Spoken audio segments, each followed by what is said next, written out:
Nós estamos aqui hoje na Universidade de São Paulo.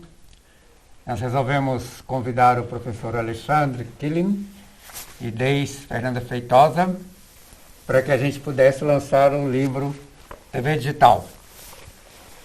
O desligamento do sinal analógico e as adaptações dos telespectadores.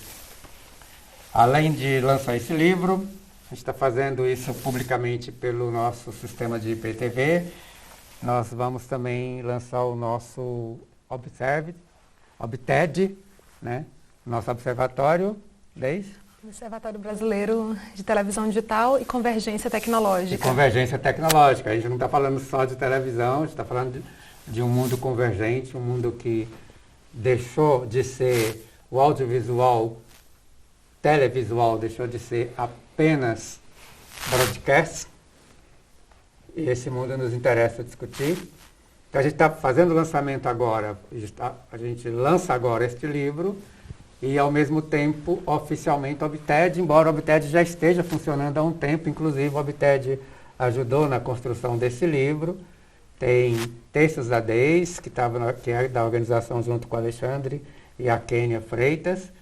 Tem uma pequena contribuição minha aqui na apresentação do livro, né, muito pequena, diante do tamanho do livro, mas é importante a gente estar aqui lançando este livro numa cerimônia pequena, mas o que a gente queria era firmar isso publicamente, e o fato de te lançar no IPTV, colocar no ar, é fixar publicamente esse trabalho. E durante esse bate-papo aqui, nós vamos chamar dois convidados que estão ali, o Gunnar Bedic, nosso grande professor, pesquisador de TV digital, e o Luiz Fernando Santoro, também nosso professor e pesquisador aqui da ECA, que já tem história na televisão de anos. Então, mas daqui a pouco a gente chama para participar da conversa. Primeiro, eu queria um pouco entender o motivo do livro, porque ele não é apenas um livro teórico sobre televisão. Ele é o registro de um processo de switch off, ou do desligamento do sinal analógico, que aconteceu especificamente do livro na cidade de Brasília, fruto de um convênio que foi realizado entre a Universidade Católica de Brasília, representada pelo professor Alexandre Killing, e a Seja Digital, que é a entidade responsável por fazer o desligamento do sinal analógico em todo o Brasil. A Seja Digital já continua trabalhando, né? Brasília foi o segundo momento do desligamento. O primeiro momento piloto foi o desligamento de Rio Verde, depois Brasília, que foi o primeiro grande cluster a ser desligado. E portanto, foi o primeiro lugar que a Seja Digital fez um convênio com a universidade. A Universidade Católica foi a primeira universidade a participar desse convênio, de um grande convênio para poder ajudar na campanha de mobilização social. Então é legal a gente, Alexandre e Deis, falar do que se trata o livro e do que ele registra historicamente. Bom dia. Olá a todos, é um prazer, gostaria de agradecer a oportunidade de podermos estar falando aqui desse livro e também animando as ações desse observatório que se inaugura oficialmente hoje e que tem uma ousada proposta de seguir acompanhando os movimentos do conteúdo televisivo por todos esses caminhos de distribuição que ele vem seguindo hoje, começando pela sua alforria, né, digamos assim, do vínculo que ele tinha tão somente com a radiodifusão, agora podendo circular por outros sistemas de distribuição e, portanto, de recepção de sinal. Eu acho que é importante começar esta conversa a partir do desafio que ela enseja. E foi um desafio em que é importante destacar que os dirigentes da Seja, e aí eu preciso citar a figura do Marteleto e todos os demais envolvidos, a provocação da própria Deise, que integrava esse grupo que assumiu o compromisso de fazer, talvez, salvo, melhor dado, a maior mudança em curto espaço de tempo e em escala de uma tecnologia na história das tecnologias. Simplesmente a gente, num piscar de olhos, sai de uma tecnologia e dá um salto quântico para outra tecnologia num processo em escala. Isso exigiu muita persistência, muita capacidade de resiliência e de compreensão dessas idiosincrasias que são um país como o nosso, não só do ponto de vista social, cultural, político, econômico e tecnológico. Porque a tecnologia não consegue mais ficar fora dessas dinâmicas que envolvem o processo civilizatório hoje. Então parece que o que se tem aqui é a relevância desse momento histórico que envolveu tudo isso. E por que eu acho que foi um desafio importante? Porque simplesmente a geração de uma instituição de ensino não é a geração que necessariamente acompanhou a radiodifusão. Em geral, aqueles jovens que acessam as instituições de ensino são jovens que já estão, de alguma maneira, conectados. E eles já nasceram dentro de um universo conectado. Então, para esses jovens, falar da televisão parece estar falando de alguma coisa do século XVIII, XIX. Não tem a menor ideia de que isso aconteceu no século XX, porque no corte temporal deles, o mundo sempre foi digital. Nunca existiu papel, nunca existiu essas outras coisas assim em geral. Então, falar para eles televisão e associar isso à radiodifusão é como dizer alguma coisa muito anacrônica e completamente objeto de museu. Então, mobilizar essa juventude que nada tinha de relação direta com a televisão e que a maior parte se orgulhava de dizer eu não vejo televisão, embora consuma mais conteúdo televisivo do que aqueles que efetivamente veem televisão, foi um tremendo desafio. Primeiro. Segundo, Brasília tem uma peculiaridade. Todo o Distrito Federal ele tem um universo econômico no plano piloto e outro universo econômico nas regiões administrativas que ficam em torno do plano piloto, e sem dizer em algumas cidades de Goiás que ficam naquele, digamos assim, naquela órbita de Brasília ali e tal, e que de alguma maneira faziam parte desse cluster, que foi a primeira grande região e tal. São duas realidades completamente diferentes. No plano piloto, ele já estava completamente conectado, portanto, ele já tinha o domínio do que significava esse processo de digitalização, não foi difícil fazer com que ele compreendesse isso, etc. Mas ali não concentrava a maior população. Brasília tem 3 milhões de habitantes. A maior parte da população está exatamente nesse bolsão de regiões administrativas em torno daquela região. E, portanto, são pessoas que na sua maioria não estão conectadas, na sua maioria tinha uma dependência muito grande do sinal analógico e, portanto, do acesso aos bens culturais por meio da radiodifusão. E a Universidade Católica de Brasília tem o seu campus principal dentro de uma das maiores regiões administrativas desse bolsão, que é Taguatinga. Então era relevante colocar a universidade dentro de uma ação social, de uma ação de responsabilidade cultural, no seu lugar, na sua área de relação. Então eram dois desafios. A universidade se colocar como ator e os estudantes mexer com uma coisa que para eles é coisa de museu, não existia. Então, se a gente fosse submeter a qualquer outro gestor que não tivesse sensibilidade ao significado civilizatório e histórico disso, ele dizia, não, deixa que a gente vai fazer uma campanha publicitária aqui, vai colocar coisa ali, vai fazer técnicas, que são técnicas de comunicação muito usuais hoje, mas que não envolvem o aspecto social, que não envolvem o aspecto social, ou o aspecto cultural, que não envolvem a emoção das pessoas. Então, isso foi altamente relevante, porque os estudantes começaram primeiro a descobrir existe uma coisa chamada televisão, que realmente é importante, e aquele conteúdo que eu estou consumindo é um conteúdo equivalente àquele que está lá, só que o sistema de transmitir é diferente. E aquele conteúdo atinge muita gente, que eu não tinha ideia que atingia. E muita gente que não está conectada e que precisa daquele meio e tal. Então, esta ação dos estudantes, envolveu 700 estudantes, foi uma coisa que, para a instituição, implicou em mobilizar ensino, pesquisa e extensão. Portanto, a justificativa de existência de uma universidade. Para a SEJA, eu entendo, pelos relatos que eu tive de lá, também foi um aprendizado, porque ela foi mexer com uma molecada que é de um outro universo E daqui a pouco começou a ver essa molecada respondendo algumas coisas e fazendo coisas surpreendentes.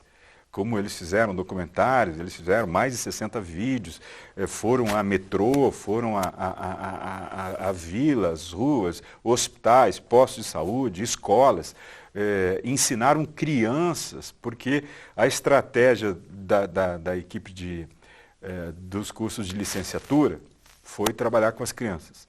Eles detectaram, isso foram eles que fizeram, que se eles mexessem com as crianças, elas tinham mais capacidade de ensinar em casa o que tinha que ser feito do que chegar e conversar com o pai da criança. E isso deu um resultado impressionante nessa região. Tanto que quando foi feito aquela última análise, onde que está o bolsão ainda analógico, aquela região nossa foi bem pontual e pequeno. E foi possível a gente atuar, que foi ali em Recanto das Emas. Fora Recanto das Emas, essa molecada conseguiu fazer um processo de expansão grande. Então, assim, primeira coisa, eu acho que esse choque de realidade da universidade e dos seus estudantes, do nosso ponto de vista, foi relevante. Isso está relatado na primeira parte desse livro, que resulta, então, de um relato daquilo que eu considero relevante, que a Deise pode falar melhor ainda. Eu ia fazer essa, deixa eu fazer essa que é a mobilização. Deixa eu fazer essa ponte. A gente também vai falar um pouco de umas partes teóricas do livro, mas essa parte do documental é importantíssimo. E a Deise teve a oportunidade de estar naquele cluster de Brasília como funcionária da Seja Digital naquele momento, né? E acho que essa campanha de mobilização, a percepção de que existe um ser humano na outra ponta e que ele depende dessa tecnologia, acho que isso é um ponto, a Deise poderia um pouco falar disso, principalmente a oportunidade que você teve de estar em Rio Verde lá e depois em Belo Horizonte. A gente, através desse trabalho de mobilização social, a gente conseguiu criar um vínculo muito forte com as comunidades, né? Inclusive, acrescentando ao que o professor Alexandre disse, a Universidade Católica também fez um trabalho bastante notável com pessoas do EJA mesmo, adultos do EJA, né? Então, depois você pode contar um pouquinho mais como é que foi essa experiência, mas também através de experiências... eu lembro de uma caixa de sapato para criar um conversor digital, para que as pessoas pudessem ter a noção de como é que é, onde deve colocar o cabo, onde entra, enfim, onde são as saídas, as entradas do cabo, como é que funciona o conversor, enfim, as suas funcionalidades. E tudo também através dessa educação para jovens e adultos também, e através dessa importante contribuição na Universidade Católica de Brasília. Mas, de fato, o papel da mobilização social eu vejo como fundamental nesse processo por ter criado esse vínculo emocional mesmo com a população. Eu queria até citar uma frase aqui do Pablo Neruda, que eu cito num dos artigos aqui que a gente construiu, que ele fala assim, que eu acho que essa frase ela resume todo o sentimento que a gente trouxe aí durante esse projeto, que é: em teu abraço, eu abraço o que existe, a areia, o tempo, a árvore da chuva. E tudo vive para que eu viva, sem ir tão longe, possa ver tudo. Vejo em tua vida todo vivente. Então é isso, a gente costumava dizer que nesses momentos, nessas vivências sociais que a gente teve enquanto mobilização, a gente pegava as pessoas pelo braço, a gente abraçava. O trabalho foi assim, foi um trabalho muito... E tem sido assim, porque a Seja Digital ela continua realizando essa metodologia, aplicando essa metodologia para onde quer que ela esteja indo nos confins do nosso Brasil.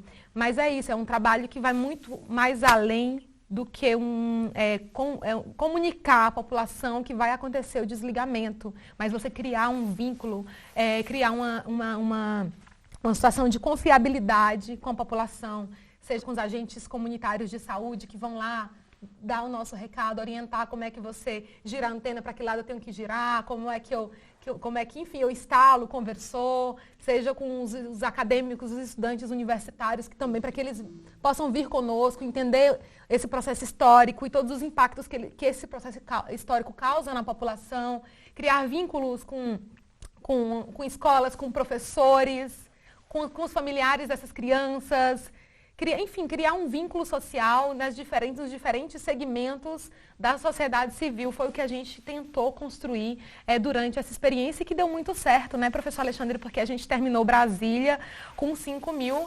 voluntários. Então, é um grande número de pessoas. Aí foi um trabalho que durou menos de um ano e a gente desligou, teve um pequeno adiamento, mas o desligamento aconteceu, né, de um cluster gigante, né? O primeiro cluster em região metropolitana do Brasil. 3 milhões né? de pessoas. Exatamente. Um número então, importante. Brasília, mais 9 cidades do entorno do Goiás. Então, ampliou isso, uma quantidade né? Mas o atraso foi significativa. pouquíssimo, né? Quando foi um mês, menos de um mês, Foi né? menos de um mês.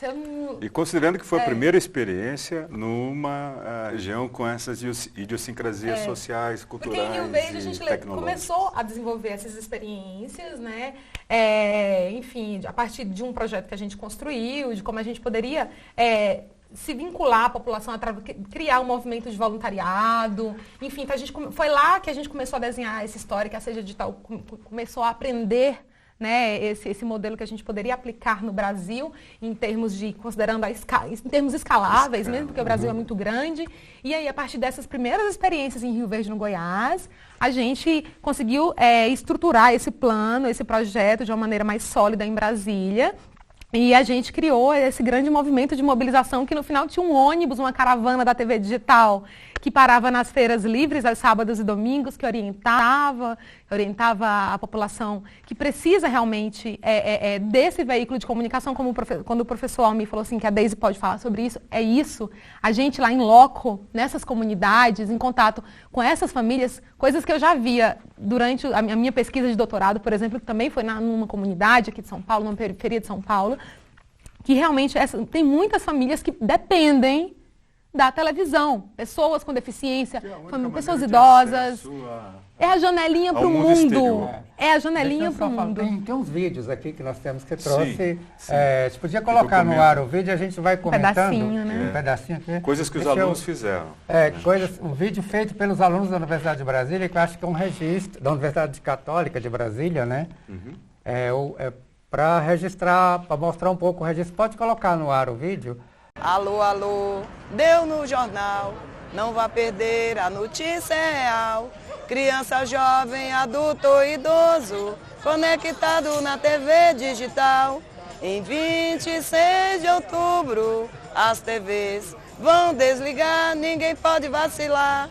Embarque na nossa caravana, ajude a multiplicar. Eu acho muito importante a gente levar essa divulgação para o público que não conhece, porque tem pessoas que não têm acesso.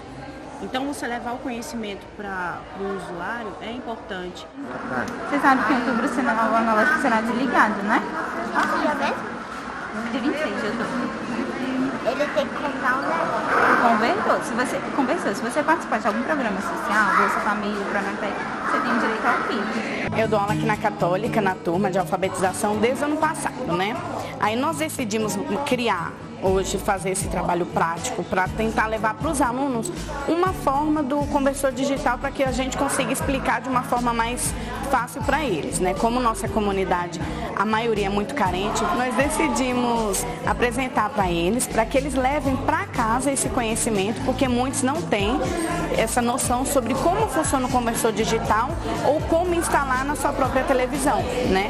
E por isso que nós decidimos, e a forma pedagógica da gente trabalhar isso com eles em sala, é por meio da escrita, para que eles consigam aprender a escrita das palavras de acordo com o conversor digital e outras totalidades. Porque eu achei as pessoas assim bastante interessadas.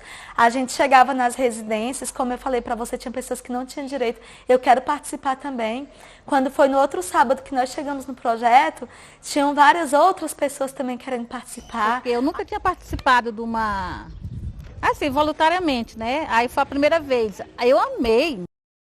A dona Socorro fala, descobri 3 voluntárias da TV Digital que moram pertinho de mim. E agora nos encontramos para vir juntas e também fazemos caminhada cedinho. Então, assim, a comunidade passou a se mobilizar por outras causas de infraestrutura do bairro, por outras causas sociais, se fortalecer. Foi um momento muito bonito e a gente sai, o desligamento acontece, né? A Seja Digital vai para novos clusters e aquele vínculo, aquele laço, ele continua fortalecido. Né? Então, bom, mas eu acho que eu vou contando, eu vou trazendo esses depoimentos ao longo da nossa conversa. A gente tentar entender do livro, voltando ao livro especificamente, né, que tem toda essa coisa do registro daquele momento, que é um registro histórico, mas ainda é uma reflexão sobre televisão, né, Alexandre? Porque, como eu vim informando, ele se divide em duas partes. Essa primeira, então, dá conta desse registro histórico e desse aspecto que me parece ser extremamente relevante do ponto de vista sociológico, a ideia da mobilização social. E que mostra que toda vez que a gente resolver empreender alguma ação transformadora, esse caminho é bastante promissor. Toda a documentação que há aqui mostra a relevância de transformação, de possibilidade de transformação que esse caminho tem. Então aqui a gente operou com a questão específica da mobilidade tecnológica. Mas a gente pode fazer isso com outras ações que são extremamente relevantes, eu tenho sido não muito preciso quando eu falo em idiosincrasia e tal, mas na verdade a gente tem abismos, a gente tem diferenças bastante agudas do ponto de vista social, do ponto de vista econômico, do ponto de vista cultural. Então, me parece que tem aqui um dado sociológico que ele reafirma essa evidência, que de alguma maneira já foi trabalhado por outros colegas, da importância da mobilização social, que me parece ser um ponto de atenção que esse trabalho, essa coletânea contribui. E o outro aspecto, que é a segunda parte do livro, é uma pesquisa que a gente acabou fazendo, aproveitando que já estávamos indo a esses locais e de alguma maneira conhecendo essas pessoas. Então nós contatamos em torno de 100 e poucas pessoas e dessas 100 e poucas pessoas que a gente conversou, 60 aceitaram responder um questionário. E esse questionário foi um questionário estruturado e algumas questões semi-estruturadas para que a gente pudesse entender um pouco melhor esse sentimento dessas pessoas. Então isso significa que a gente foi em 9 regiões administrativas diferentes e conseguiu, se a gente multiplicar essas 60 famílias por 4 pessoas em cada família, a gente teve um universo consultado relevante, né, e que nos permitiu ter uma ideia. E aí se fez um recorte. A gente optou por ir exatamente naquelas famílias que tinham recebido o kit, conversor, antena e conversor, para poder acessar essa tecnologia que foi distribuído dentro desta campanha desenvolvida pela Seja, que ela vem desenvolvendo no país todo. E aí optamos então, porque se essas pessoas receberam, era evidente a alta dependência delas da televisão por meio da radiodifusão como acesso aos conteúdos hoje informativos e de entretenimento que estão disponíveis no sistema de produção televisiva brasileiro. E considerando ainda que por meio da digitalização ampliava ainda o número de canais, incluindo canais públicos. Certo. E que alguns sequer chegavam nesses lugares e que passaram a chegar através do processo de digitalização. Aliás, nesse problema da digitalização tem uma questão que até a gente precisa voltar, que é exatamente o fato de que a gente trocou a recepção, mas a gente não trocou toda a transmissão. Então tem lugares ainda em que esse problema precisa ser olhado com uma outra atenção. Mas no caso específico aqui, foi possível perceber nesse universo que aquela proposta de metodologia de pesquisa feita pelo Jesus Barbeiro nos anos 80, de a gente tentar olhar a televisão e os processos da televisão não pela sua centralidade midiática, quer dizer, o meio de comunicação vertical, unidirecional, que controlaria em tese toda a produção de sentido, a geração de compreensão do mundo, etc., etc., como alguns aspectos da teoria crítica analisaram a televisão dentro do universo da indústria cultural, que era importante olhar o papel das mediações que se dava, ou que se davam, a partir do evento, da recepção televisiva. E não necessariamente a partir dos propósitos ou da intencionalidade da estrutura de produção, das emissoras, das produtoras, o que fosse.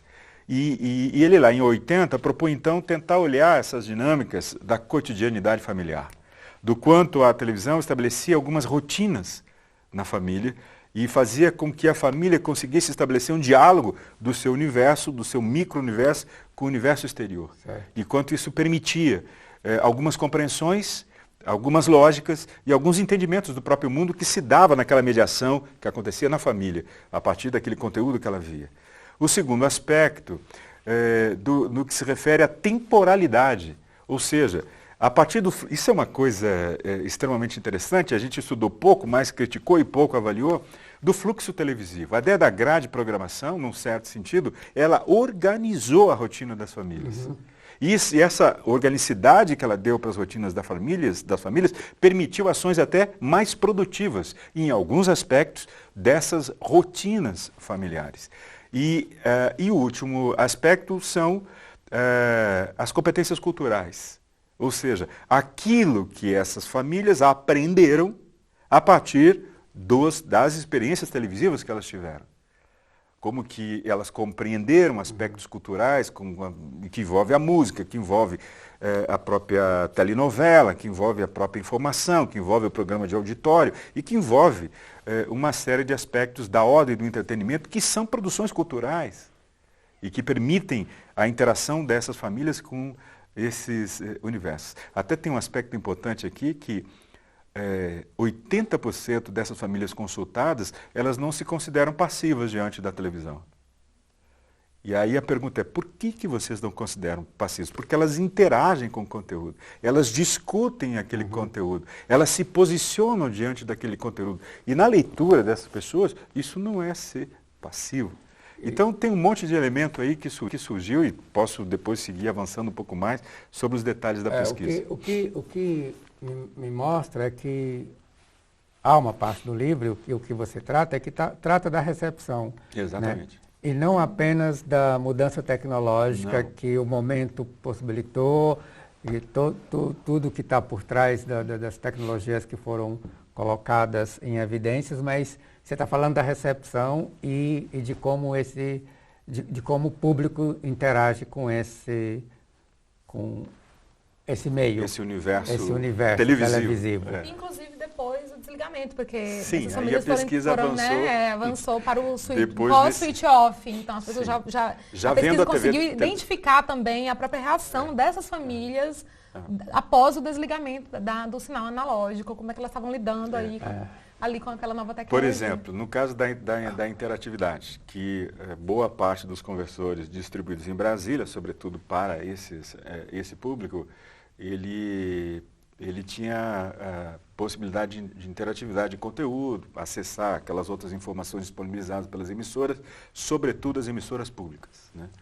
E ali era importante, naquele momento, ver como que havia essa alfabetização tecnológica desse público especificamente. E foi possível, porque aí, como a maioria desconhecia a existência dessa possibilidade, nós entendemos que seria fundamental. Eu só posso avaliar se há uma reação deste público em relação a determinada tecnologia, se ele souber que ela existe e se ele souber como ela funciona. Então, sempre antes de começar essa etapa da pesquisa, havia um treinamento. Explicava, mostrava, etc. E aí depois eles passavam a utilizar e agir. Dois aspectos importantes. Primeiro, todos compreendiam e todos entendiam que era um processo importante. Porque essa ideia da interatividade, essa ideia de dialogar com a tecnologia ou por meio da tecnologia, já está no hemisfério mental desse universo, embora ele desconhecesse e ele tivesse acesso à conectividade, por exemplo, que hoje as gerações que são conectadas, elas são extremamente interativas do ponto de vista tecnológico com um dispositivo como esse aqui, que é o smartphone. Lá existe o smartphone em um grupo importante de famílias, porém não conectado, porque o custo é alto. Então o aparelho é smartphone, mas a conectividade não existe. Ou existe de uma forma muito na precária, sua continuidade ao longo de um mês, por exemplo, dado o custo. Então ainda tem uma barreira econômica importante para essa conectividade. Mas essa compreensão dessa atmosfera multitela, dessa ecologia de mídias, como alguns pesquisadores preferem falar, ou desse universo de uma espécie de midiosfera, como nós preferimos falar, ele já percebe, ele já vai trabalhando, assim como ele desenvolveu a alfabetização pelo uso da televisão, das suas narrativas, que ele acusava de que eu não sou passivo, eu fico dialogando, eu fico discutindo os conteúdos, então, e fala, e vai aparecer aqui juízo de valor, compreensão, produção de sentido gerada no âmbito daquelas discussões, daquela mediação lá. Essa alfabetização, por exemplo, do entretenimento da teledramaturgia, ela começa a ser trabalhada também pela manipulação dessa interação. Quando eles aprendiam, eles queriam e aprovavam. Eu chamo tudo isso hoje também de semiosfera televisiva, que acho que envolve todas essas dinâmicas de produção de sentidos, né? Eu queria chamar a cultura. Eu queria chamar aqui o Gunnar, professor Gunnar Bedix e o professor Luiz Fernando Santoro, para participar um pouco dessa conversa. Sim, pode sentar aqui, a gente vê um... eu queria, tem coisas que eu queria abrir um pouco essa discussão. É que a gente tem pouco tempo. Marcelo e Chico, vocês me falam aí a hora que tiver uma hora. Bom dia, professor Luiz Fernando Santoro, aqui da ECA, é um pesquisador de televisão desde os anos 80, principalmente nas políticas de televisão comunitárias e televisões alternativas dos anos 80, né, para cá, e ajudou muito, também participou da elaboração de políticas públicas das comunicações, e o professor Gunnar Bedix, que é um dos principais responsáveis do nosso sistema TV digital, principalmente da área de modulação, né, Gunnar? Obrigado pelo convite também. E eu fico super orgulhoso sempre quando encontro o Gunnar, que a gente já tem uma trajetória já estamos bastante tempo. Bastante tempo. Desde o início dessa pesquisa TV digital, desde os anos 90. Mas... Aliás, o Gunnar foi se não o primeiro pesquisador a falar sobre TV digital aqui no Brasil. Ninguém sabia e ninguém falava, e ele já andava atrás. Já andava atrás, já estava falando. O que eu queria abrir, principalmente fazendo esse aqui, o que a gente percebe do livro é que justamente ele tem essas duas partes que são importantes. Primeiro, essa questão de um registro histórico, que é o desligamento, e o Gunnar, como representante da Seja Digital, vice-diretor da Seja, ele está lá justamente para... Ele até brincou uma vez que está varrendo o quintal, sinal, né? Ele está lá para garantir que a gente consiga fazer um desligamento e, ao mesmo tempo, consiga ter esse sinal televisivo chegando até as casas das pessoas. É importante manter isso. E o Santoro, porque a gente tem essa segunda parte que a gente está falando, a gente entendeu que não é só tecnologia, tem um sujeito do outro lado. E a gente está expandindo um pouco o conhecimento das teorias de televisão, né, Santoro? Aí eu queria um bate-papo aqui. Inclusive, Almir, me chamou a atenção realmente o que os pesquisadores acabaram de expor. Quer dizer, eu acho que esse trabalho extraordinário de acompanhar essa alteração, né, na relação do próprio aparelho de televisão em casa é uma coisa extraordinária. Eu acho que é inédito, eu não tinha realmente lido nada sobre isso. Mas eu fiquei curioso, em cima do que vocês falaram, até de fazer uma pergunta para vocês, com respeito ao conteúdo. Quer dizer, depois de vivenciar essa mudança, vivenciar um olhar mais crítico com relação à tecnologia, ao que chega em casa, de que forma isso chega em casa, existe uma frustração com relação ao conteúdo, porque afinal, nessas cidades você não tem uma produção local. Como é que fica esse aspecto? Eu queria ouvir a opinião de vocês. Bom, as pessoas questionam bastante, né, enfim, queriam ver a questão da qualidade dos conteúdos que recebem, elas esperam, a gente recebia muitas críticas em relação a isso. É uma coisa que eu já recebia, por exemplo, que eu trabalho com televisão já tem mais de 10 anos, então na minha tese de doutorado, quando eu fui conviver com a comunidade, as pessoas já falavam, já, né, se lamentavam um pouco da questão do nível de conteúdo que elas têm recebido, pediam conteúdos mais informativos, a gente via realmente uma inquietação da população em relação aos conteúdos recebidos, né? Então, principalmente agora que elas têm mais noção do que essa tecnologia pode proporcionar para elas, né? Então, elas amam a televisão, isso é fato, elas amam a televisão, elas veem o potencial da televisão, elas continuam a ver televisão, principalmente assim, o jovem, ele está mais na internet hoje, isso é óbvio e tudo, mas é como o professor Alexandre e o professor Amir fala, até quando eles estão ali vendo um vídeo, Netflix, eles estão vendo televisão, tá? Não tem consciência que estão vendo televisão, mas é pura linguagem televisiva. Então, assim, eles só migraram de plataformas ali, né? Mas, de fato, a gente recebeu bastante inquietação, né? Enfim, da população em relação à qualidade dos conteúdos. Então, a população realmente espera que haja novas propostas de conteúdo, a maior participação na construção desses conteúdos. Eu escutei isso. Antes de passar para o Gun, né, eu contar um casinho rapidinho também, porque nós também, a mesma coisa que a Universidade Católica de Brasília fez lá em Brasília, com esse convênio com essa digital, a gente fez aqui em São Paulo, com o desligamento em São Paulo. E um dos pontos que a gente fez vários vídeos, um dos pontos dos vídeos, a gente foi para a comunidade que estava recebendo que recebeu o kit, nós entrevistamos algumas pessoas. Então a gente tinha uma pergunta que era assim, qual que é a televisão que a senhora quer? Uhum. E era muito engraçado, porque elas falavam realmente assim, todas queriam realmente uma televisão que de uma certa forma não era a televisão que elas estavam recebendo aqui. Elas tinham uma crítica a esse conteúdo, mas elas falavam, a televisão é importante para mim. E ela, se eu fosse fazer a televisão, eu faria isso, isso e isso. Mas eu quero ver televisão.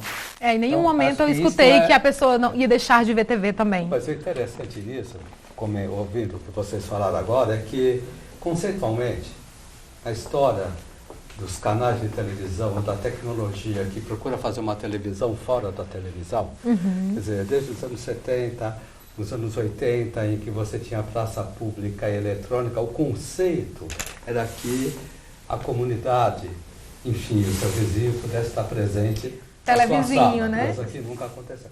E esse discurso, ele se repete, ele vai se repetindo. Cada vez surge uma tecnologia nova, vem novas perspectivas para a educação, para a cultura, para a democracia, aquela conversa toda. E isso surge agora com o YouTube. Isso. Quer dizer, conforme vai se alterando a forma e o suporte de se fazer televisão, inclusive a forma de fazer, mas aquilo ainda é televisão. Isso é a coisa mais interessante, a coisa mais nova que está tendo em todo esse universo, é a televisão. Isso é o que me chama mais a atenção. Guna, pensando na coisa, você, é lógico que está lá com um broadcast atrás de você grande, mas você tem também a telefonia, telecomunicações atrás, né? Porque você está lidando nesse mundo que você junta é convergente. A gente acabou de dizer que o nosso BTED nessa televisão é convergências tecnológicas, né? O que você prepara, como é que você pensa, né? Que tipo de conteúdo você acha que as pessoas querem para essas tecnologias que você está lidando, né? Em termos de engenharia? Acho que um ponto importante para a gente contextualizar é que tanto a Deise quanto o professor Almir, o professor Alexandre, eles trabalharam, né, dentro desse processo todo do desligamento, vamos chamar assim, da digitalização. A Deise, desde o primeiro local, né, Rio Verde, onde foram feitos os primeiros experimentos, e também, quando eu digo experimentos, não só da parte técnica, porque tecnicamente nós já havíamos feito em outros locais, mas do ponto de vista da população realmente. Né? E alguns aspectos são importantes aqui. O primeiro deles é que o número de pessoas no Brasil, famílias, que assistem apenas a TV aberta é grande. Né? Ele representa muitos países do mundo. Então esse é um ponto que nós temos que observá-lo. A gente fala muito em novas tecnologias, a gente fala muito em TV por assinatura, mas pelo menos 30 milhões de famílias nesse país só assistem a TV aberta. Então isso está muito ligado com qual é o conteúdo que nós vamos distribuir ou que vai ser distribuído para lá.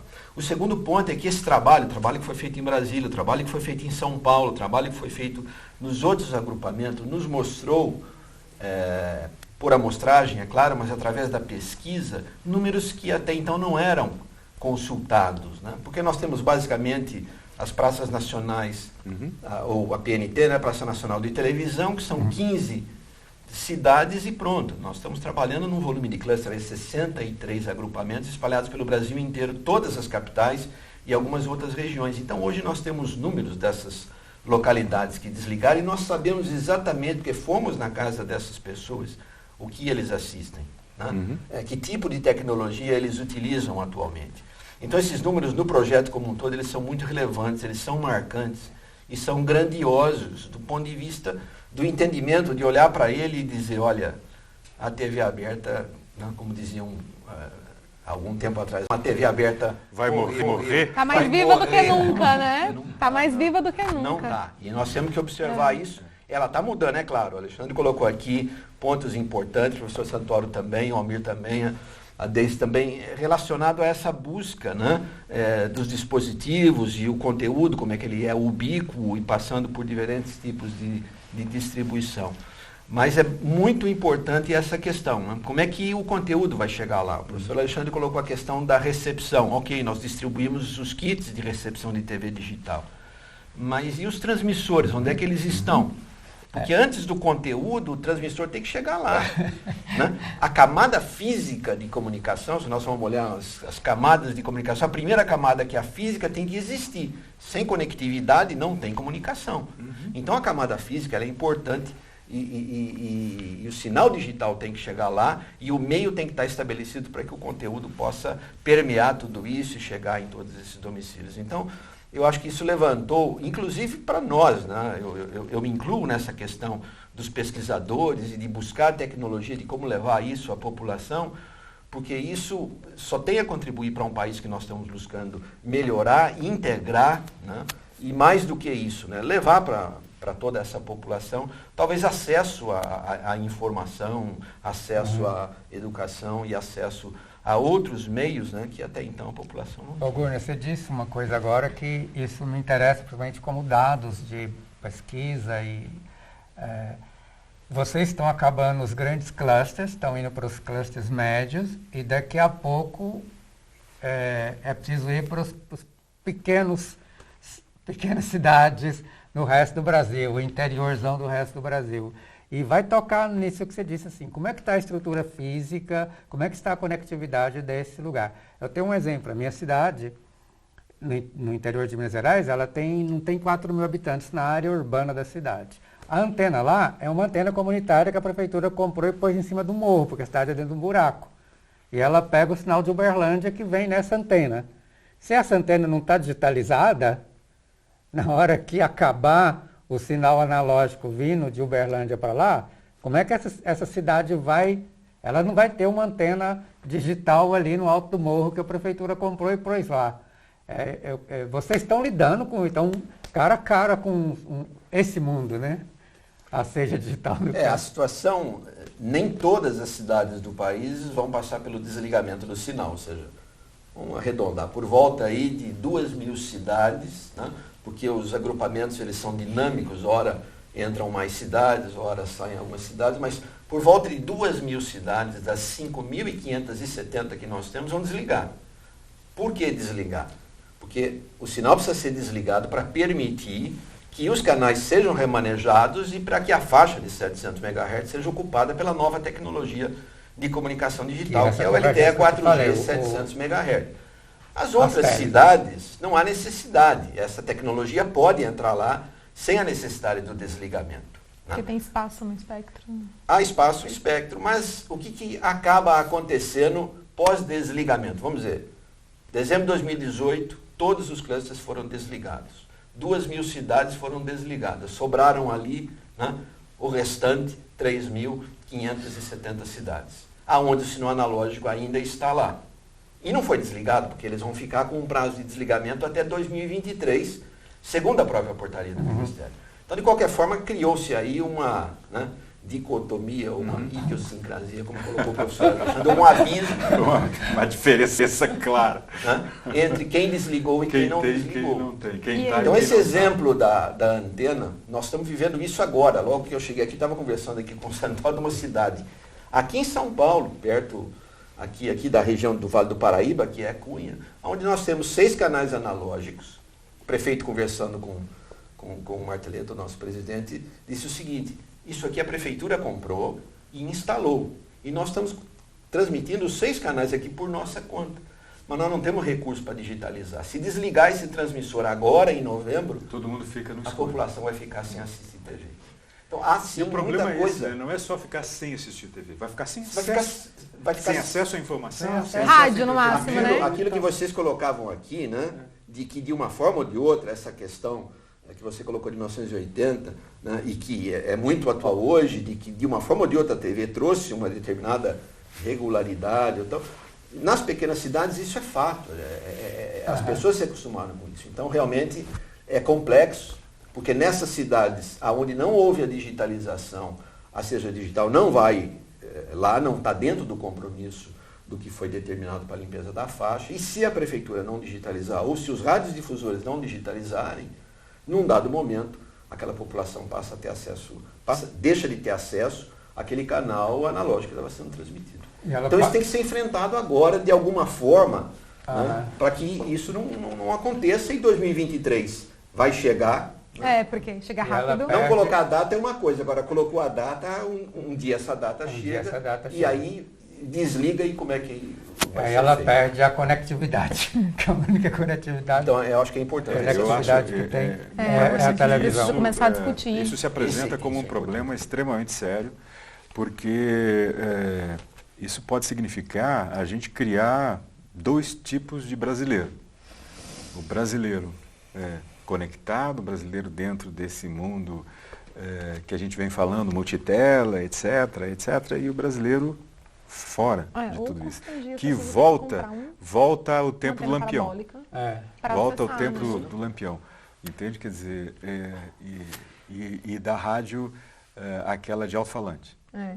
Isso é extremamente... Ou as pessoas vão se sentir obrigadas a terem que desembolsar um dinheiro que elas não podem para comprar uma antena parabólica, por exemplo, para acessar o sinal de televisão, entendeu? Que é tem um impacto... Aí a gente está... Ou adiar por mais 10 anos. Pode adiar por mais 10 anos. Não, mas a transição tecnológica, de qualquer forma, ela vai acontecendo. Os televisores de tubo, eles estão acabando. O tempo de vida está se extinguindo. Agora, o engraçado é isso. A pesquisa mostra que a boa parte dessa população comprou já o televisor, vamos dizer, de tela plana, com as várias tecnologias possíveis e tal. Só que ele não tem a menor noção do que é aquele televisor e para que serve necessariamente esse televisor ainda. Então tem uma coisa que me parece ser relevante, e aí eu gostaria de responder aquela tua pergunta sobre o conteúdo, quer dizer, boa parte desse conteúdo que é demandado, num certo sentido, ele tem nos canais públicos. Esse conteúdo alternativo, de uma série de documentários, de uma série de programas de entrevistas e debates que descem camadas mais profundas em relação a algumas temáticas e tal. Só que me parece que não há uma divulgação disso. A maior parte das pessoas não sabia que tem canais públicos, que eles poderiam acessar canais públicos. E só depois que a gente mostrou, etc. Mas é possível, eu posso ver o canal Saúde, eu posso ver a TV Escola, eu posso ver a TV Justiça. Eles não tinham a noção disso. Então me parece, e aí tem a ver com isso, um processo de divulgação mais intenso, ele é extremamente relevante para que se entenda que essa tecnologia também trouxe alguns acessos de conteúdo que não há. Então eu tenho que paralelamente ir trabalhando, primeiro, a garantia de acesso, e aí eu acho que é um problema que envolve os radiodifusores, que envolve o governo e que envolve todos os segmentos diretamente envolvidos na financiabilidade disso. E de outra parte, os realizadores, os produtores, os geradores desses conteúdos que precisam dizer, olha, nós existimos, nós estamos aqui, esse tipo de conteúdo. Falta um tipo de trabalho mais agudo em relação à existência desse conhecimento. Bom, de qualquer forma, tem uma coisa que vai numa direção positiva, que é uma tecnologia mais simples. Mais fácil. Hoje você realmente, com com um celular, com um microfone, o outro como câmera. Você pode construir sua televisão, seu canal de televisão, né? E a software de edição muito fáceis de ser baixado, Sim. etc. Então, tem uma coisa muito positiva nesse sentido. Está mais em mais nossas gente mãos, possa né? fazer televisão fora da TV. Não necessariamente fora da TV, do sistema de produção. Fora da grande. Não fora da TV, porque tudo é TV. Tudo é TV. Mas uma coisa é certa. Quando a gente estava na casa de uma família que pela primeira vez acessava o sinal digital de alta definição de imagem e som, era uma alegria só. Eles ficavam muito felizes, se sentindo assim o máximo mesmo de poder ter a companheira deles ali cotidiana em ótima qualidade de som e de imagem, né? E eles esperavam poder ver os conteúdos que... Para a gente fechar, né? Desculpa, Deise, pode terminar. Não, é isso, eles ficavam felizes de poder assistir a televisão com ótima qualidade de som. Depois vinha a questão mesmo dos conteúdos, de poder, né, da ansiedade e da esperança de poder acompanhar conteúdos de mais qualidade, que era o que a gente escutava bastante. Para terminar, eu queria fazer uma pergunta para o Santoro aqui, uma provocação, né? A gente está falando de novas televisões, você falou a população sempre quis se ver na TV, né? Não apenas lá no programa policial, né? Mas como sempre, né? Como vítima, quando vai na periferia, a periferia se vê como aquele no programa policial e não... E o YouTube, ameaça, de uma certa forma, possibilita essa coisa, ou o YouTube, ou as redes, o Web 2.0, que você faz o seu conteúdo, mas como é que você que acompanhou toda a evolução de políticas públicas de televisão, como que a TV digital poderia ter também proporcionar um pouco essa democratização? Então, eu acho que a questão da TV digital, ela teve um início que deixou fora do debate e da discussão vários setores preocupados com esse tipo de televisão, com esse tipo de inserção da comunicação na sociedade. Quer dizer, o debate, naquela época, ele foi da área de engenharia, das grandes emissoras de televisão. Então, faltou um olhar mais social, crítico e um olhar mais voltado para a comunidade, etc. O olhar da sociedade civil, né? Ainda hoje, quando você pega a TV a cabo, né, então que você tem a TV aberta aqui em São Paulo e as TVs comunitárias, elas são o que a gente poderia chamar de videocassete público, né? Então leva a sua fita ou leva o seu programa e transmite. Então, na TV a cabo houve essa discussão. Eu acho que ela não chegou ao ponto que deveria ter chegado, porque eu sempre enxerguei a questão das TVs comunitárias atreladas a centros de produção. Faltaram centros de produção. Então não adianta dizer, tem espaço para você. Quem pode se estabelece, que estabelece a OAB, a Conselho de Medicina. Então faltou centros de produções populares em que você poderia disseminar, distribuir a produção. E aí realmente ter a pluralidade da sociedade, diferentes olhares, aquela coisa toda. Hoje, isso está existindo de alguma forma no YouTube, nas redes sociais. Produção independente. Você vê tudo isso. Mas isso também tem que existir dentro da TV. Dentro da lógica pública, da mas é o que eu acho. Não, até porque tem uma coisa relevante. Quem acessa esse conteúdo não é essa população. Porque ela não tem acesso. Ela tem que estar na TV. Então, mas a TV pública ela pode ocupar esse espaço. Eu acho que se a TV pública se engajasse em dar esse olhar dentro da lógica tecnológica da televisão digital, da interatividade, seja lá o que for, eu acho que tem a ver com política pública, sim, tem a ver com governo, tem a ver com definir verbas, recursos, estruturas, para que, de fato, a gente possa, nas emissoras públicas, e aí elas ressaltam a importância dessas emissoras, todas elas do campo público, a poderem fazer esse trabalho. Mas só trazendo para concluir a questão da TV, por exemplo, aberta, privada, as pessoas questionavam bastante a questão da representatividade. Que elas muitas vezes falavam, né, que não se sentiam realmente representadas naqueles conteúdos. E são canais, emissoras que eles gostam de assistir, que elas gostam de assistir, e por isso elas gostariam de também se sentir representadas ali naquelas emissoras de televisão. Então também tem essa coisa de a gente poder ampliar, diversificar e criar um ambiente muito mais inclusivo, né, e participativo, mesmo no campo da televisão aberta privada. Até porque, segundo a teoria da qualidade de televisão, a diversidade é a primeira qualidade. Mas assim, o que, só fechando, eu discordo um pouco do Santoro, porque eu acho que houve uma visão mais pública assim, na pesquisa da televisão digital, que eu acho que não houve, e como aconteceu na TV a cabo, que a gente participou junto da lei da TV a cabo, esse olhar de criação de centros populares de produção. Isso não houve, então não adianta a tecnologia possibilitar que tenha 4, 5, 6 canais lá na digitalização, se não tem a produção, se não teve um pensamento para a produção, mas um pensamento que tecnicamente isso foi possível. O que não foi possível é o olhar de políticas públicas para a produção. Aí eu concordo com você, não houve. Eu queria fechar, porque a gente já está em cima de um horário, eu queria ver se a gente colocar você tem alguma coisa para fechar em relação a mais informações que a gente ainda não tem. Você que está no fogo cruzado do switch off com o prazo nas suas costas ali, a espada. Acho que é um projeto bastante desafiador, né?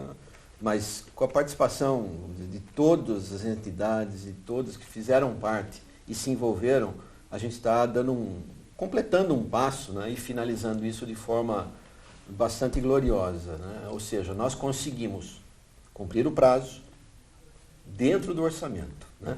Que é uma situação, vamos dizer, bastante nova, no sentido de que o que vinha anteriormente, no sentido de dificilmente isso vai acontecer, não dá, o recurso não é suficiente e tudo, né?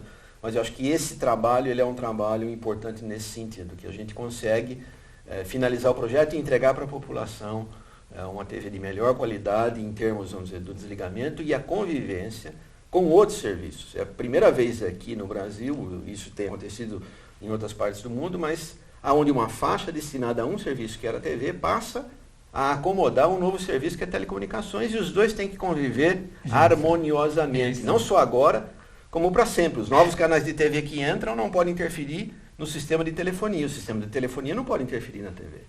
Então esse é um novo desafio, onde a convivência do espectro e o compartilhamento do espectro passa a ser um fator bastante importante. E passa a ser exemplo mundial, porque o mundo inteiro está caminhando para esse modelo de convivência. O espectro é um bem escasso. Né? Não dá mais para você pegar o espectro, entregar para alguém e esse alguém não usar, ficar guardando durante anos e ele tem que ser usado, então tem que ser compartilhado, eu acho que isso. E comprimido cada vez mais para que caiba. Mas só complementando. Aí você aproveita e já concluo. Só complementando o que o professor Guna falou, é verdade, é um processo que eu acho que o sucesso dele se deve exatamente a essa união muito forte que aconteceu, seja entre empresas de telecomunicações, empresas de radiodifusão, governos, né, por onde a gente, pelo menos durante a minha experiência na Seja Digital, por onde a gente passou, sempre pôde contar com o apoio de prefeituras, governos, né, do Estado, enfim, e da sociedade civil. Então foi uma união, realmente um casamento que deu muito certo e que eu acho que pode dar certo para muitas coisas do Brasil, né, se a gente for pensar em termos de mobilização social.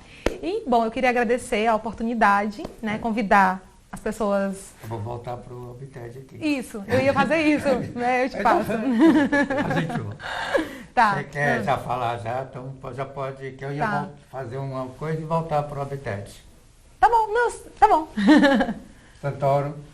Bom, então, eu acho que esse debate sobre a TV digital, quer dizer, todo esse processo, essas mudanças que a televisão está trazendo, a gente recoloca sempre a necessidade de debate sobre política pública. Recoloca, porque a gente acaba, não pode deixar a tecnologia avançar, simplesmente ir avançando, etc. A gente sabe que existe um olhar forte com relação às políticas públicas, mas eu insisto sempre na questão da produção de conteúdo. Ela tem que acompanhar, eu acho que está avançando demais a questão da discussão da tecnológica, enfim, e a produção de conteúdo acabou ficando apenas, sabe, parece que é dos projetos da Ancine, do Fundo Setorial Audiovisual, em que grandes empresas, cineastas conseguem recursos para fazer, e não há uma política voltada, na minha opinião, fundamental para os vários setores da sociedade que querem falar e querem se expressar através do audiovisual. Então, isso daí eu acho que deveria acompanhar toda essa discussão de, vamos dizer assim, de avanço tecnológico, de convergência, seja lá o que for, que é a democratização da produção de conteúdo. E eu entro na carona e digo que é relevante pensar isso como uma cadeia de produção. E aí, portanto, pensar isso como uma economia criativa, que envolve esse tipo de produção, não apenas com a produção marginal, não apenas com a produção lateral, mas como um aspecto e uma estrutura de produção dentro de uma cadeia, que cabe perfeitamente ser pensada como uma cadeia e que não é só o grande produtor, que não é só a grande produção ou que não é só o grande distribuidor e que esse tipo de atividade vai empregar pessoas, vai gerar trabalho, vai gerar renda, vai gerar atividade econômica, cultural, quer dizer, é política pública. E uma política pública que envolve o comprometimento de todos os setores, não apenas do setor governamental. Ele precisa envolver o setor privado, ele precisa envolver as instituições de ensino, ele precisa envolver todos. E as próprias comunidades organizadas, estruturadas, e não se transformar isso, e transformar essas ações em guetos políticos, em questões para gerar candidatos fantasmas, e essas coisas todas que a gente acompanha. Isso tem que ser apropriado pelo cidadão, pelo sujeito, e ele lá entender isso, que ele vira um sujeito econômico. E deixar de compreender só isso. Você sabe quantos programas tem a TV Comunitária de São Paulo? Diga. São 167 programas diferentes. Então, vamos entender conceitualmente isso. Não, cada um que tem um programa que pode interessar para um grupo, não interessa para o outro. É assim mesmo que funciona. Né? É isso. Mas isso tem sentido. É isso. E eu só queria dizer a última coisa seguinte. A gente vai deixar aqui alguns exemplares que poderão ser distribuídos por meio dos colegas da USP, mas aqueles que quiserem a versão online poderão entrar na biblioteca da Universidade Católica de Brasília, www.ucb.br, biblioteca, e busca TV Digital, e lá vai encontrar a versão online, que poderá baixar livremente para uso em qualquer espaço que entender pertinente. Mas é importante dar uma olhada e compreender que a televisão, ela é muito mais do que simplesmente um sistema de distribuição ou um sistema de produção. Muito bom. Então a gente está aqui com esse livro e o lançamento oficial, como atividade oficial do OBTED, Observatório Brasileiro de Televisão Digital e Convergências Tecnológicas, que fazem parte disso que vocês estão vendo, isso aqui, esse estúdio, as pessoas, a gente trabalha aqui nesse espaço nosso Lab Arte Mídia, Laboratório de Artes, Mídias e Tecnologias Digitais. E o OBTED é uma parte do laboratório, que é um grupo de pesquisa certificado CNPq, certificado ECA, ligado à minha produção também no programa de pós-graduação de meios e processos audiovisuais aqui da ECA e aqui no CTM, né, Departamento de Cinema, Rádio e Televisão. A gente a gente tem uma pesquisa, desenvolvendo pesquisa nessa área de multiplataformas, multitelas, tecnologias digitais, convergência.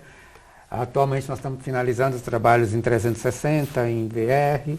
Então é interessante e é muito bom poder estar aqui e fazer essas parcerias, né, que trazer o professor Alexandre, trazer o Gunnar, que a gente já tem a parceria com a Sede Digital, já com trabalhos realizados. Então, para mim é importante, e eu queria reforçar o convite que foi feito a vocês para participarem do laboratório, o Gunnar e o Santoro.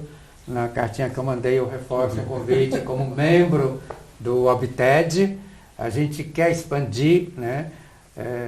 O OBTED, o professor Alexandre já está no OBTED, já não é da agora, desde quando a gente criou. Nós estamos expandindo para a gente poder trocar informações realmente, porque a gente não quer ficar só como a TV acabou, desligou a TV, acabou, não tem ninguém mais fala de TV, né? Não, a gente entende que a TV é toda essa linguagem, toda essa hemisfera acima do broadcast, e por isso a gente convida para que o OBTED venha mais pesquisadores e pessoas interessadas. Eu queria passar para a Deis para ela encerrar com mais informações do OBTED, porque o OBTED foi uma criação a parte de ideia da Deise, que veio conversar comigo, e eu e a Deise criamos o Obted dentro do Lab Arte Mídia e chamamos as pessoas. Então, queria que a Deise...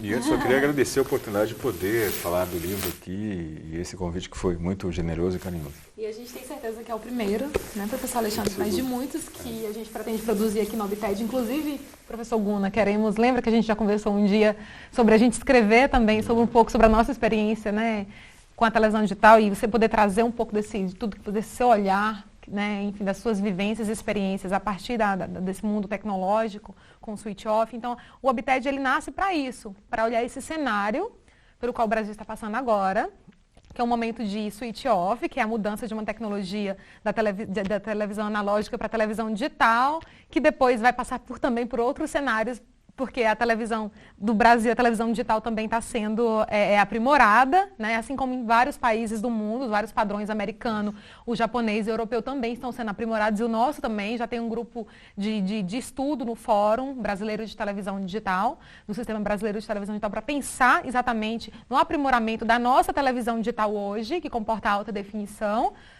Então, a gente quer exatamente poder olhar, ter a participação de vários pesquisadores de diferentes áreas, né, para a gente pensar também a questão da cidadania, para a gente pensar também a questão da política pública, para a gente ter esse olhar crítico, esse olhar que não só observa, que também não só critica, mas que também constrói em conjunto, que a gente possa construir conhecimento, que a gente possa propor também soluções. Porque eu acho que é isso, a gente está num momento histórico, principalmente agora do Brasil, que a gente precisa começar a pensar nisso, né? Sair exatamente das lamentações e ir para, vamos lá, então vamos pensar em soluções práticas, vamos pensar em como a gente pode mudar esse cenário, como é que a gente pode gerar, instigar e brigar por mais políticas públicas em relação à inclusão social, a inclusão digital, em relação ao acesso à televisão, que ele continue, né? Mesmo depois de 2023, que quem acessa a televisão aberta, terrestre, gratuita, por exemplo, continue a poder acessar. Eu acho que a gente vai ter um papel muito importante nos anos vindouros aí da televisão digital do Brasil. Com o Obted e o Lab Arte Mídia. Gente, obrigado a vocês que estão aqui presentes, obrigado a vocês que assistiram, e a gente se fala. Muito obrigado.